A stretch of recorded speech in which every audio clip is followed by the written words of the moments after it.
I'll never forget the morning police cars pulled up in front of my cabin, sirens echoing across the lake because my wife was doing yoga on our own back deck. Kimberly Harrison, the HOA president, had called it in as suspicious foreign behavior. But here's the part that shook me. Instead of panicking, Mary smiled, like she'd been waiting for this exact moment. That was when I realized nothing in Pine Lake was what it seemed. Act 1. The beginning of conflict. My name's Dylan Cooper, and I thought I'd found heaven on earth when I inherited my grandfather's lakefront cabin. Worth over $1 million tucked in the Pine Lake community, it was supposed to be the place where Mary and I finally settled down after her years of service in the Air Force.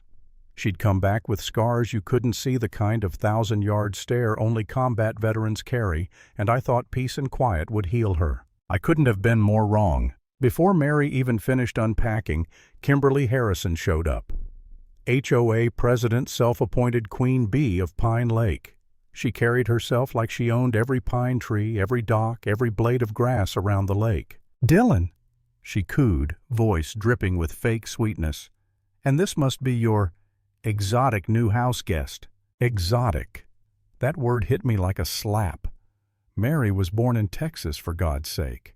But Kimberly tilted her head, studied my wife's caramel skin like she was some curiosity, then asked, "Where are you really from?" I clenched my jaw, ready to explode, but Mary surprised me. She shrank, shoulders drawn and voice trembling, and actually asked Kimberly to teach her the proper way to belong. Kimberly ate it up, patted her shoulder like she was a stray dog, and said, "Don't worry, honey. We'll help you understand proper American suburban behavior." That word American, she dragged it out like a weapon. The days that followed were worse. Kimberly delivered a helpful list of HOA standards: $15,000 for landscaping, $8,000 for a mailbox, $12,000 for driveway improvements, all due in 30 days. Otherwise, daily fines would bankrupt us. She whispered to neighbors that Mary was unstable, that PTSD made her unpredictable, that maybe we weren't a good fit for Pine Lake's refined values. And slowly the neighbors who'd been friendly stopped waving. They crossed the street instead.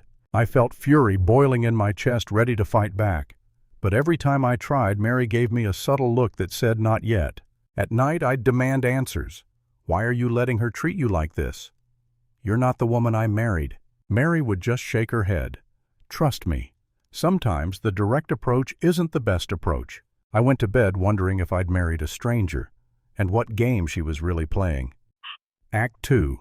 Escalation and the Turning Point. Week 2. Kimberly turned the screws tighter. She called the police over yoga, over us talking on the porch about dinner. She described it as loud foreign disputes. She even convinced a couple neighbors to sign witness statements claiming Mary damaged community property. Each time the same Officer Thompson showed up, and each time his patience wore thinner. Finally, he warned Kimberly that false reports could land her in legal trouble. But she just smiled that poisonous smile and said she was only protecting community harmony. Meanwhile, Mary's act got more convincing. She'd tremble, clutch my arm, ask in a tiny voice if she was going to be arrested.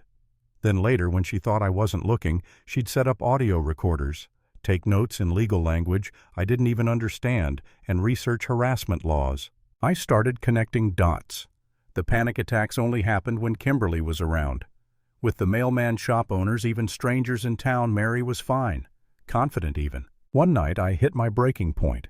"That's it," I shouted, pacing like a caged animal.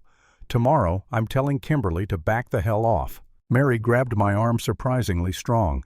"No, Dylan, you don't understand. She could destroy us." Her eyes locked on mine, searching, almost accusing. "What aren't you telling me?" she asked. I felt gut-punched. I wasn't hiding anything, but clearly Mary was. That night I lay awake thinking maybe she was collapsing under trauma, or maybe she was pulling off the most elaborate game I'd ever witnessed. The turning point came after Kimberly's third bogus police report. I confronted Mary outright. "Your panic attacks only happen when she's here," I said. "You're not falling apart. You're playing her." Mary hesitated, then gave me the faintest nod. For the first time in weeks, I saw the steel in her eyes. "I need you to trust me just a little longer," she said. "But first, Kimberly has to call the feds." I thought she was insane. Who wants federal agents knocking on their door? But the way Mary said it, calm, calculating, I realized she wasn't the prey. She was the hunter. Act 3. Climax and Justice. It didn't take long. Kimberly escalated like Mary predicted, filing a federal complaint that Mary was committing military fraud, stealing valor. She bragged to the neighborhood that she'd exposed us. She called reporters, played the hero protecting Pine Lake. Then came the call from Special Agent Williams' Military Criminal Investigation Command. He wanted interviews about the fraud allegations. Mary answered the phone, cool as ice. "Of course, Agent Williams. I'll have all documentation ready." I was the one sweating bullets, but Mary, she was assembling files like she was prepping for a Pentagon briefing. Kimberly insisted the interviews be held at the community center. She wanted an audience for Mary's downfall, and when Mary agreed, grinning slightly, I finally understood my wife wanted the stage. The day of the showdown, the center was packed. Neighbors, reporters, local cops, federal agents, and at the front, Kimberly glowing with smug anticipation. She addressed the crowd like she was running for office. Some individuals masquerade as something they're not, infiltrating refined communities like ours. But today, the truth comes out.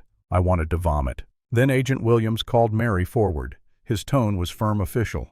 "Due to the serious allegations, we need formal identity verification." Mary's hands appeared to tremble as she reached into her purse. Kimberly leaned in, smiling like a cat about to swallow a canary. "Watch closely, everyone," she said. "This is where she slips up." Mary lifted her military ID, holding it steady. Officer Thompson read the details aloud for the record. "Lieutenant Colonel Mary Vasquez Cooper, United States Air Force. Current assignment, Peterson Air Force Base. Top secret security clearance." The room gasped. Kimberly's face drained of color, her mouth hanging open like someone had pressed pause on her body. For weeks she'd been harassing a decorated officer, and now the whole community knew it. But Mary wasn't finished. Her posture straightened, the victim mask vanished, and her voice turned sharp, commanding.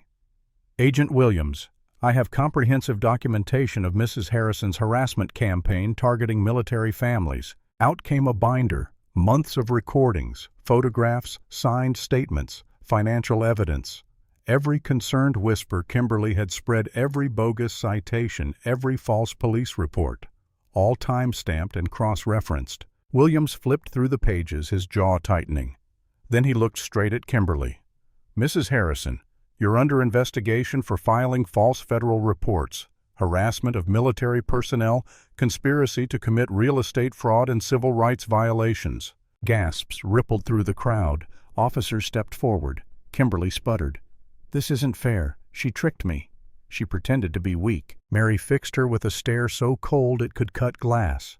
"You confused kindness with weakness. That mistake just cost you everything." The room was dead silent as agents cuffed Kimberly and led her out, neighbors recoiling from her like she carried a disease. I stood frozen, watching the woman I thought I had to protect reveal herself as someone far more dangerous than a neighborhood bully could ever imagine. Final line. Sometimes the most dangerous enemy isn't the one shouting threats. It's the one who smiles, underestimates you, and never sees justice coming.